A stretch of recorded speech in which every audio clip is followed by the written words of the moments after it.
안녕하세요. 오늘도 사연살롱을 찾아주셔서 감사합니다. 대학생 딸을 키우는 여자입니다. 저는 어릴 때 외할머니 손에 자랐어요.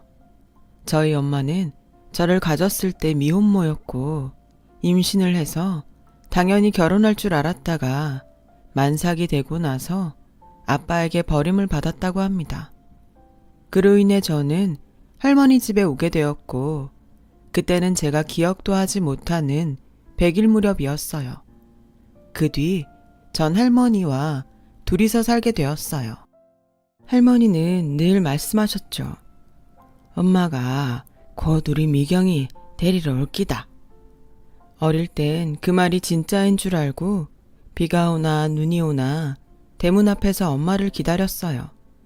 얼굴도 모르는 엄마인데 그냥 엄마라는 존재가 전 늘 그리웠습니다. 나중에 초등학교 고학년이 된 저는 할머니를 미워했어요. 처음엔 엄마를 기다리다가 할머니가 거짓말을 한 것이 분명하다는 확신이 들어 할머니가 미웠어요. 뭐하러 미련 같은 걸 2개 만들어선 나중엔 남들 다 있는 부모가 없다는 것과 시내가 아닌 시골 구석에 있는 할머니 집까지 싫었어요. 저도 친구들처럼 네모 반듯한 아파트나 빌라, 뭐 이런 건물에 살고 싶은 마음이 커서 철없던 저는 우리도 다른 사람들처럼 아파트 가서 살자 하고 할머니를 졸랐어요. 할머니는 그런 저에게 그럴 돈이 어딨노? 가시나 헛소리 하지 말고 공부나 해라 라며 핀잔을 주시곤 하셨습니다. 사실 알고 있었어요. 우린 절대로 남들처럼 그렇게 살 수 없다는 것을요. 그냥 전 그렇게라도 표출하지 않으면 내 속에서 화가 점점 부풀어 빵 하고 터질 것 같았거든요. 아무 의미 없다는 걸 알지만 꼭 그렇게 할머니의 속을 긁어놔야 속이 시원한 나쁜 아이였어요.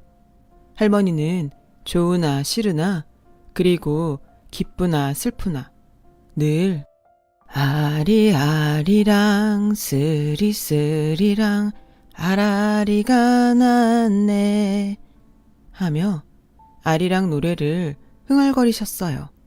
언젠간 저는 할머니한테 왜 그렇게 그것만 불러?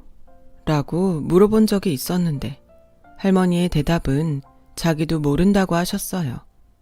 그냥 그게 입에 붙어버려서 자기도 모르게 노래가 나온다고 말씀하셨는데 전 그래서 늘 할머니를 떠올릴 때면 늘 그 아리랑 노래 구절부터 떠오르곤 합니다.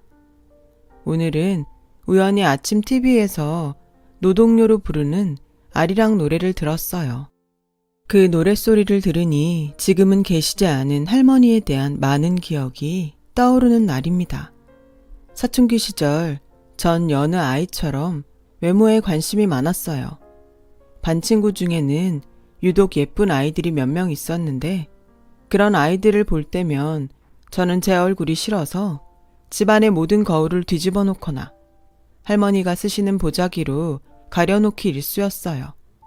할머니는 가려져 있는 거울을 보실 때마다 또 지랄이고 거울 보기 싫으면 네가 눈 감고 다니라 하며 그런 저의 행동에 늘 역정을 내셨죠. 하지만 전 할머니의 반응에 개의치 않고 거울 가리기를 멈추지 않았습니다. 지금은 어떤지 모르겠지만 제가 학교에 다닐 때만 해도 학기 초에 부모님에 대한 호구조사를 했었어요. 학교 다닐 때 그게 제일 싫었습니다. 부모님의 학력, 직업 이런 걸 학교에서 알아서 뭘 하겠다고 적어내라고 하는 건지 어린 저는 어느 것도 쓸 수가 없어 학기 초부터 불만이 가득했어요. 기분 탓인지 학교에선 늘 선생님의 관심에 저는 없는 것 같은 기분이 들었어요. 친구들도 마찬가지였어요. 당시 아침 일찍부터 학교에 가는 버스를 타고 다녔거든요. 친구들은 학교 근처 아파트나 빌라 주택에 살아서 저를 촌년이라고 불렀고 선생님은 그 사실을 알면서도 딱히 친구들에게 뭐라고 혼을 내지 않아 저는 늘 상처투성이로 학교에 다녀야 했어요. 그런 저는 중학교에 가서 이런 생각을 했어요. 남들이 날 무시하기 전에 내가 먼저 무시하자. 일부러 신경질적인 말투와 행동을 하면서 일종의 센 척을 하고 학교에 다녔습니다. 실제로는 집 마루에 기어다니는 바퀴벌레만 봐도 기겁하는 저였는데 학교 가는 버스에만 오르면 마치 다른 사람이 되는 스위치를 켜는 것처럼 살았어요. 그런 저에게 당시 사회초년생 선생님은 이렇게 말씀하셨어요. 미경아, 공부를 좀 잘해보면 어떨까? 저는 처음에 이건 또 무슨 시비일까? 하고 생각했어요.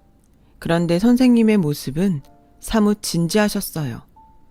나도 너랑 비슷한 시절이 있어서 잘 알아. 내 잘못도 아닌데 불행한 것 같은 기분. 그렇다고 지금처럼 살아봤자 아무것도 안 변해. 지금의 상황에서 벗어날 수 있는 가장 효과 있고 확실한 방법은 네가 성공하는 거야. 지금은 할 수 있는 게 공부밖에 없으니까 우리 공부만이라도 열심히 해보자. 저는 이건 또 무슨 수작인가 하고 선생님의 말을 별로 귀담아 듣지 않았어요. 하지만 무의식 속에 전 시험 기간을 앞두고 그 말이 계속 떠오르더라고요. 그래, 공부를 못하는 것보다는 잘하는 게 낫겠지 하며 공부를 하기 시작했습니다. 그래서 그 결과 중학교 1학년 첫 중간고사에서 반에서 5등이란 생각도 못한 성적을 받았어요. 성적표를 봤던 날, 그 기분이란 게 생각보다 참 좋았어요. 할머니도 그날은 아주 신나게 아리랑 노래를 부르시면서 생일이 아니면 잘 해주지 않는 삼겹살을 구워주셨고 그 맛이 정말 끝내주게 좋았던 기억이 지금도 납니다. 그 후 저는 다른 건 몰라도 공부 하나만큼은 지지 않으려고 노력했어요. 선생님들도 내세울 건 없지만 공부 잘하는 저를 좋게 봐주셨고 그러다 보니 학교 다닐 맛도 나고 좋았습니다. 1학년 때 선생님의 말처럼 가장 효과 있고 확실한 성공은 공부가 맞는 것 같았어요. 그 맛에 취해 공부와 성적에 집착하는 아이가 되었고 중학교 2학년 때는 전교에서 1등이란 쾌거를 이루며 그야말로 학교에서 이름을 날리기 시작했습니다. 우리 학교에서 공부 제일 잘하는 애, 우리 학교 전교 1등애. 그런 타이틀이 하나 둘 붙을 때마다 아주 뿌듯했어요. 공부를 잘하니 집에 아파트가 아닌 것도 가난한 것도 그다지 저의 아킬레스건이 되지 못하더라고요. 공부만 잘하면 세상을 다 가질 수 있을 것 같은 착각에 빠질 즈음 유미경계 공부는 잘해도 얼굴이 영 그렇지 않냐? 그러게 씨는 그래도 공평해. 저 머리에 얼굴까지 예뻤어 봐. 어디 부러워서 살겠니? 그래, 그래도 여자는 모쪼록 얼굴이지?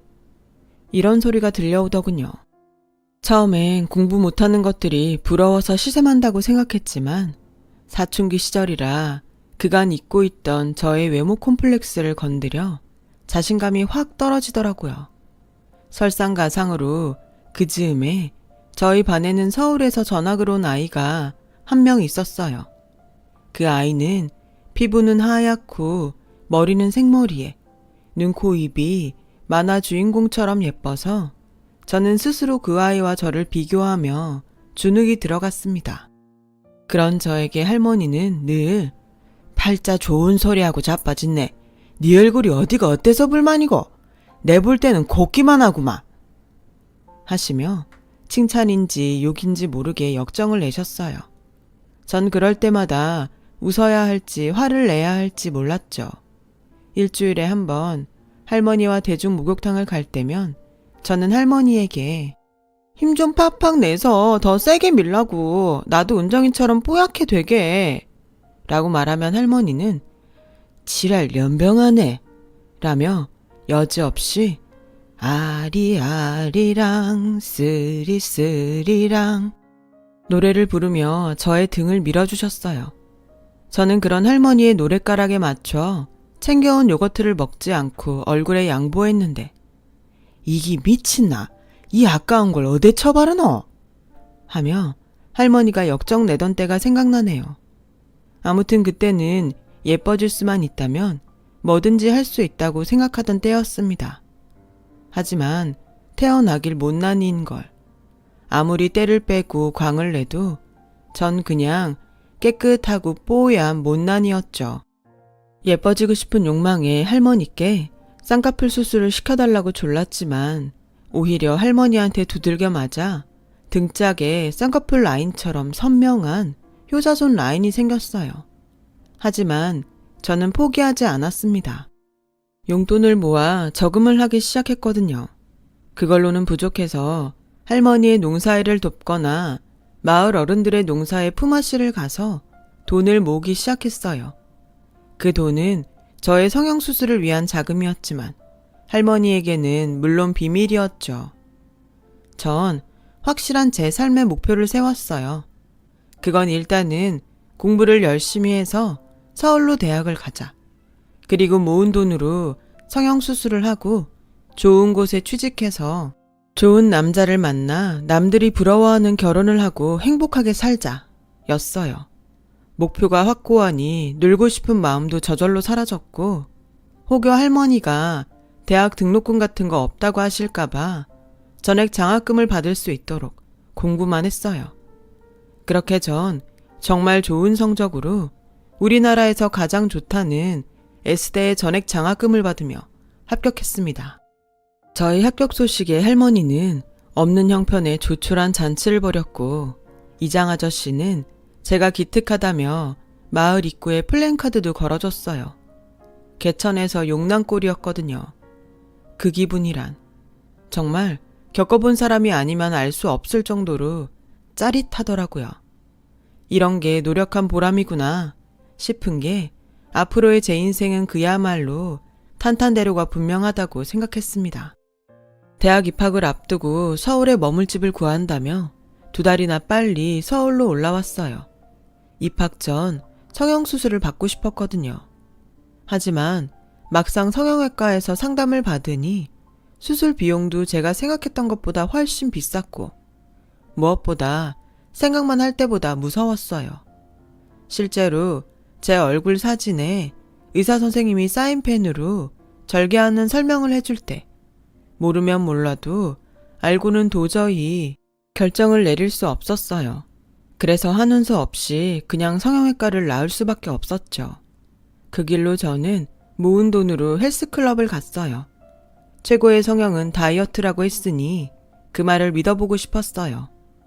그렇게 전 입학식 코앞까지 헬스장에서 PT를 받으며 운동을 했어요. 그 결과 몸과 얼굴에 라인이 잡히니 보람과 자신감이 생기더라고요. 수술도 하지 않고 이루어낸 성과에 전 뿌듯했습니다. 물론 성형보다야 드라마틱한 변화는 없었지만 이만하면 얼굴에 칼도 안 대고 충분히 예뻐졌다는 자기 만족이 있었어요. 그렇게 전 나름 만족스러운 얼굴로 그 모습으로 입학식에 가게 되었어요. 전혀 예상하지 못했는데 저희 할머니가 학교에 찾아오셨습니다. 내가 그래도 우리 손녀딸이 우리나라 최고 좋은 학교에 입학했는데 와봐야 하지 않겠나? 언제부터 입학식에 손녀를 보러 왔다고. 할머니는 교문 앞에서 핸드폰을 들고 쩌렁쩌렁하게 말씀을 하고 계셨어요. 저는 그런 할머니를 만나러 교문 앞에 갔고 할머니는 제 모습을 보고 놀라며 그 며칠 사이에 와 이리 야위었노? 니 뭔 일 있었나? 하며 소리를 막 지르시더라고요. 다른 사람들 보는데 창피해서 그만 좀 하라고 할머니를 말렸습니다. 제가 다이어트 한 거라고 말하니까 호강에 겨워 요강에 똥 싸는 소리 하고 있네. 기껏 잘 먹여놨더니 와 돈 주고 그걸 빼노. 내 눈에는 이쁘기만 하더만. 라며 저를 혼내셨죠. 나중에 시골집으로 돌아가실 땐 저에게 돈을 찔러주시며 배 굶지 말라고 신신당부를 하셨습니다. 그렇게 대학 1학기를 보냈고 사라진 외모 콤플렉스 덕에 자신감 넘치게 지내다 보니 제 주변엔 교수님도 친구들도 선배들도 저를 예쁘게 봐주셨어요. 칭찬은 고래도 춤추게 한다잖아요. 주변에서 예쁘다 예쁘다 칭찬해주니 정말 좋더라고요. 그 뒤 저는 학교 다니는 동안 과외 아르바이트로 돈도 쏠쏠하게 벌면서 제가 바라던 인생을 살아가기 시작했어요. 학생이지만 경제적으로 여유가 있어 할머니에게 돈도 보내주고 때 되면 할머니에게 옷이며 홍삼이며 선물을 할 수 있는 소녀가 되었습니다. 하지만 할머니는 좋아하지 않았어요. 학생이 무슨 돈이 있어 자꾸 이런 걸 보내노? 네 이상한 짓 하는 거 아이가? 하며 늘 뭐라고 하셨지만 속상해서 전 해줘도 뭐라고 한다며 말을 더 일부러 나쁘게 하곤 했죠. 서울에 올라온 이후 시골 할머니 집에 잘 가지 않게 되었어요. 처음엔 바빠서 가지 못했는데 눈에서 멀어지면 마음도 멀어진다고 바쁘다는 핑계로 점점 할머니를 보러 가지 않았습니다. 그러던 중 할머니에게 뜻밖의 소식을 듣게 되었어요. 저를 할머니한테 버리고 간 엄마가 서울에 있다는 소식이었어요. 그래도 자식이라고 네 서울에 있다고 하니까 보고 싶다고 하더라. 저는 망설이다 그래도 얼굴이나 보자 싶어 엄마의 연락처를 받아 엄마가 있다는 곳에 갔어요. 엄마는 어떤 동네의 호프집 같은 곳에서 화장을 진하게 하고 있었어요. 저를 보더니 단번에 알아보고 왔어? 어머 우리 딸 잘 컸네. 에스테 다닌다며. 내가 그 소식 듣고 얼마나 좋았는지 아니? 라며 저를 부둥켜 안더라고요.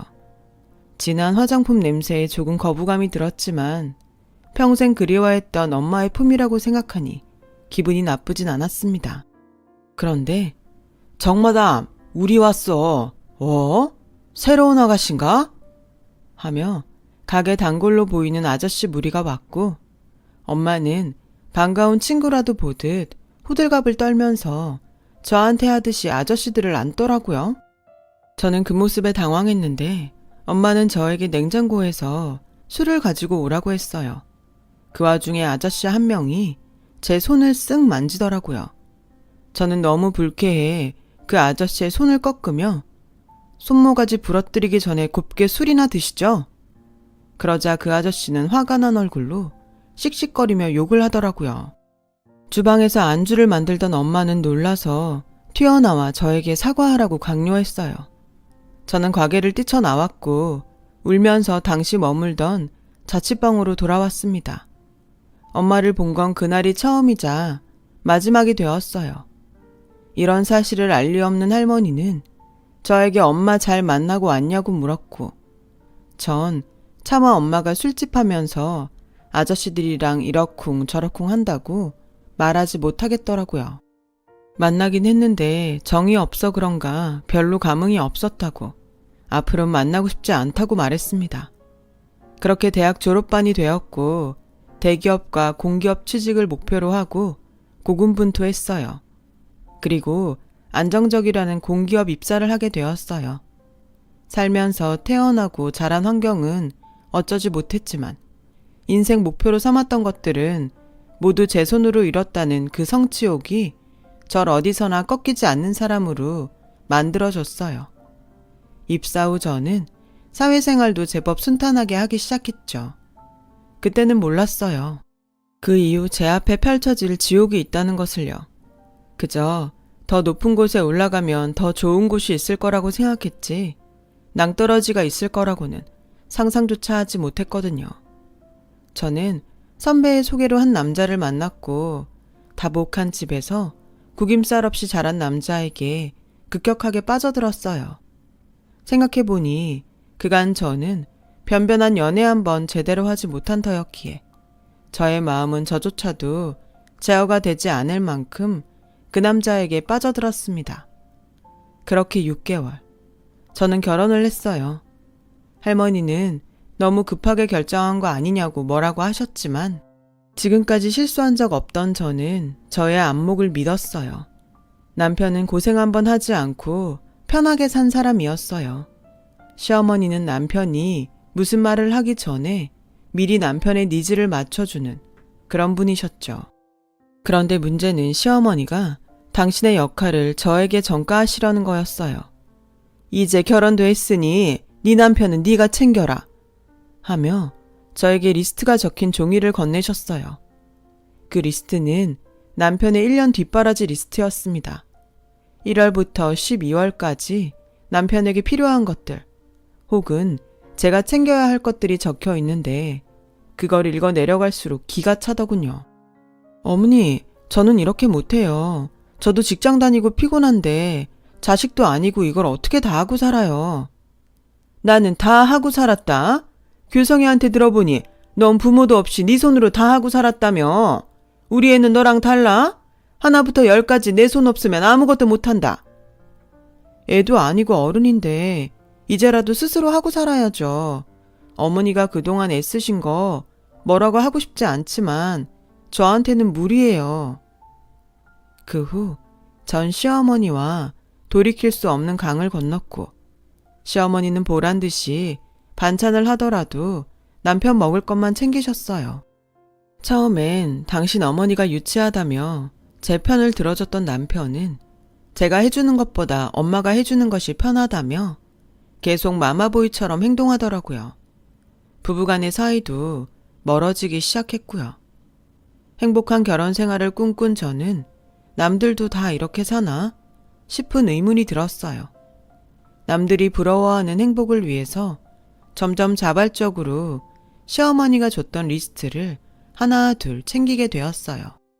하지만 남편은 늘 당신 엄마가 해준 것보다 못하다며 불평했고 그즈음 저는 임신을 했습니다. 임신하니 호르몬 때문인지 몸도 무겁고 컨디션도 나빴지만 남편도 시댁도 그런 저를 염려하지 않았어요. 오히려 시골에 있는 할머니만 저를 걱정하며 음식들을 바리바리 싸서 택배로 보내셨죠. 그런 할머니에게 한번 오지 왜 음식만 보내? 물으니 할머니는 남편도 그렇고 시댁에서 좋아하지 않을 거라고 재차 마다하셨어요. 희한했습니다. 서울로 온 이후 할머니가 온다고 하면 싫었던 저였는데 할머니가 남편과 시댁 눈치로 못 온다고 하니 그건 그거대로 싫더라고요. 그래서 전 괜찮으니까 올라오라고 할머니를 졸랐고 할머니는 마지못해 알겠다고 하셨지만 많이 좋아하셨어요. 그런데 뭐? 할머니가 오신다고? 남편은 할머니가 오시기로 했다는 제 말에 정색을 하며 길길이 날뛰더라고요. 왜? 못 올 때 오는 거 아니잖아. 저는 화가 나서 남편에게 맞받아 쳤어요. 장모님도 아니고 할머니잖아. 난 어릴 때부터 노인이랑 같이 있는 거 냄새나서 싫어한단 말이야. 손이 부들부들 떨리더군요. 금방이라도 이 남자의 얼굴을 한 대 올려 칠 것 같은 충동에 저는 그런 제 기분을 누르느라 애를 먹었습니다. 당신 나이가 몇이니? 말하기 전에 생각 좀 하고 말해. 우리 할머니는 나한테 엄마 같은 사람이야. 노인이라 냄새난다고? 말 다 했어? 내가 또 언제 말을 그렇게 했다고 난리야. 당신도 나한테 의논 안 했잖아. 넌 의논했어? 시어머니 걸핏하면 우리 집 문 따고 들어오는데 그건 나한테 의논했니? 한번 터지니 멈출 수 없었어요. 남편은 저런 저에게 질린다며 할머니가 계시는 동안은 본가에서 지내겠다고 짐을 싸서 나갔고 전 이 남자의 바닥을 보고는 절망해야 했습니다. 할머니에게는 남편이 급한 출장에 잡혀 지방에 갔다고 거짓말을 했어요.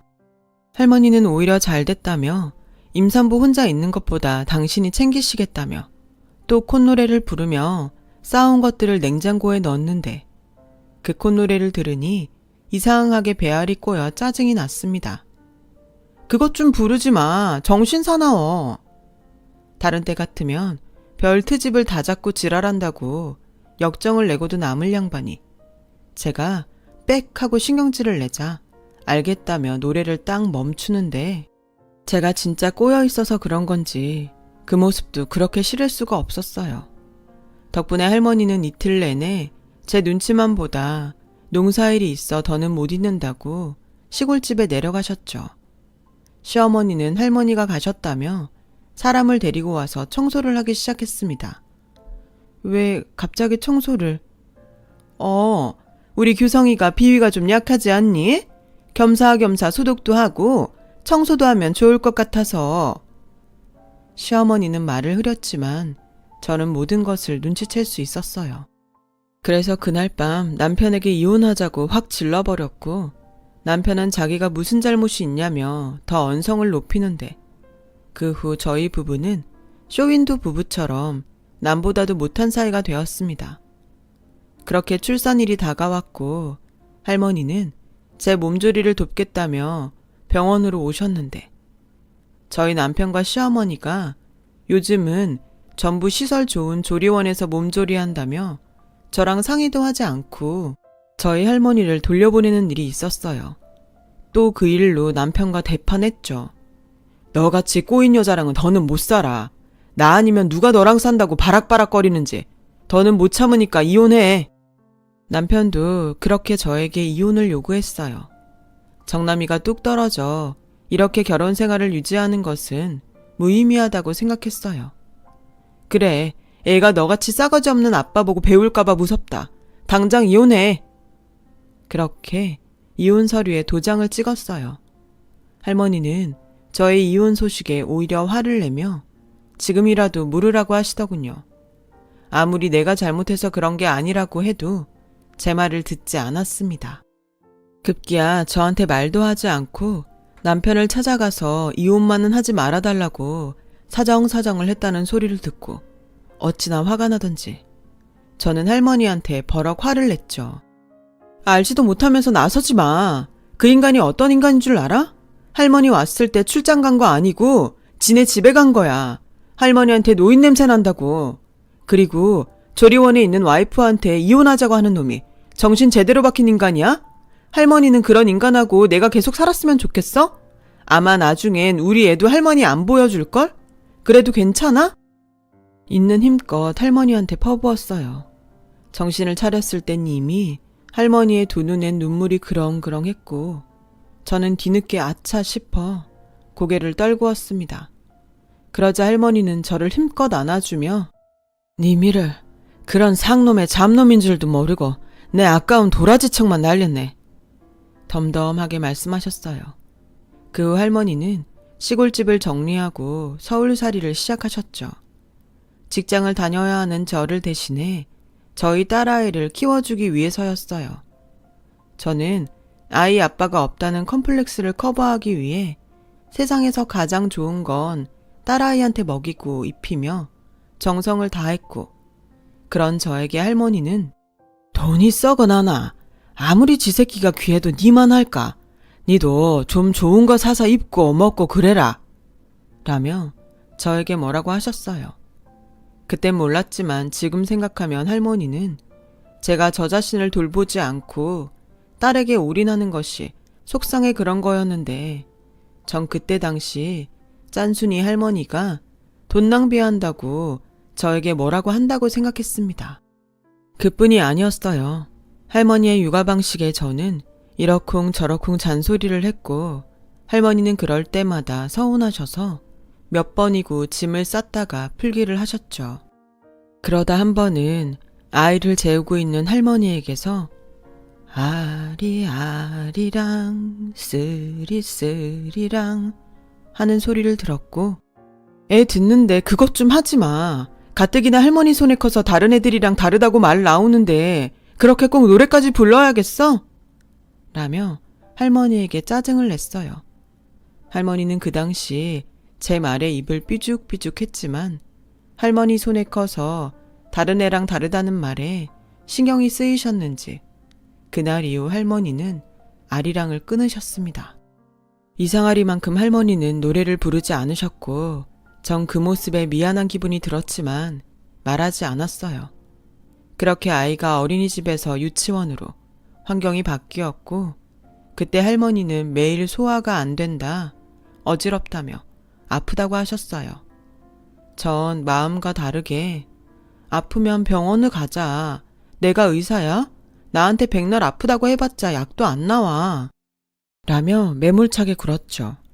끝내 할머니가 응급실에 가서야 제가 그동안 얼마나 할머니에게 무신경하고 몹쓸 소녀였는지 알게 되었습니다. 할머니는 위암이셨어요. 그땐 왜 몰랐는지. 우리 할머니는 웬만한 건 아프다고 생각도 하지 않는 사람이라는 걸.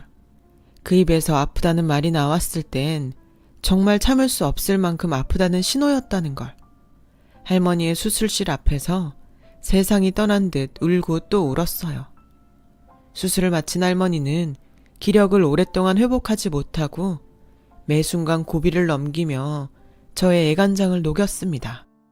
그러던 어느 날 간병인 이모에게서 할머니가 정신이 드셨다며 얼른 오라는 소식에 한 걸음에 달려갔는데 뼈밖에 남아있지 않은 손으로 제 손을 쓰다듬으며 괜찮다고, 다 좋다고 들리지도 않는 목소리로 저에게 말씀하셨어요. 전 그 말을 믿고 싶었는데 할머니는 그 말을 마지막으로 하늘길을 떠나셨습니다. 빈소를 차리고 상복을 입은 저는 망연자실했어요. 할머니에게 제대로 고맙다고 인사도 하지 못했는데 제가 너무 한심하고 용서가 되지 않아 화가 나서 미칠 것만 같았습니다. 그때였어요. 손님도 거의 없는 조용한 빈소 구석에서 인형을 가지고 놀던 제 딸아이가 저에게 다가와 제 등을 토닥이며 아리아리랑 쓰리쓰리랑 하면서 아리랑 노래를 부르는 거예요. 할머니가 이렇게 하면 아픈 거 다 없어진다고 했는데 엄만 계속 아파? 할머니처럼 계속 아파? 저는 딸아이 말에 마음이 전부 녹아 없어질 만큼 아팠어요. 하지만 딸아이에게 고개를 흔들며 안 아파. 우리 채빈이 노래 들으니까 정말 이제 하나도 안 아파. 라고 말했습니다. 근데 왜 자꾸 울어? 좋아서. 채빈이 노래가 너무 좋아서. 그럼 내가 계속 불러줄까? 딸아이는 제가 고개를 끄덕이자 저희 할머니가 그랬듯 아리랑을 불렀습니다. 조용한 빈소에서 들리는 딸아이의 아리랑 노래를 들으니 할머니의 영정사진이 마치 웃고 있는 듯 보였어요. 그래서 저는 비로소 할머니에게 그동안 고백하지 못했던 제 마음을 뒤늦게나마 말할 수 있었습니다. 할머니, 그동안 고생만 시켜서 미안해. 이젠 거기서 아프지 말고 편하게 쉬어. 내 성격이 이래서 한 번도 말하지 못했지만 그때도 지금도 사랑해, 할머니. 저는 할머니의 장례를 마치고 그간 집착했던 것들을 내려놓기 시작했어요. 딸아이에게 좋은 것을 사주기보다 시간을 내서 함께했고 좋은 것을 먹이는 것보다 함께 먹을 수 있는 것을 만들었습니다. 그 결과 저는 지금까지 딸아이와 사이 좋은 모녀로 살고 있어요. 마치 할머니와 그랬던 것처럼요. 어쩌면 할머니는 남들을 의식하며 살아가던 저에게 이걸 가르쳐주고 싶었던 게 아니었을까요? 자식의 마음이 아무리 커도 부모의 마음을 따라갈 수 없다는 말을 이렇게 실감합니다. 언젠가는 제 딸도 이런 제 마음을 알게 되겠죠. 할머니와 제가 그랬듯 딸아이와 지지고 볶고 살고 싶습니다. 척박했던 인생에 이 아이만큼은 저에게 선물이라고 할머니가 가르쳐주고 가셨으니까요. 할머니에게 부족하고 모자랐던 저 역시도 선물 같은 존재였길 바라면서 지금까지 저의 긴 사연 들어주셔서 고맙습니다. 오늘은 가족에게 소식 한번 물어보는 건 어떨까요? 누군가에겐 여러분이 세상 소중한 선물입니다. 여러분, 사연 댓글에 응원과 현명한 조언 부탁드려요. 좋아요와 구독은 저에게 큰 힘이 됩니다. 오늘도 좋은 일 가득하세요.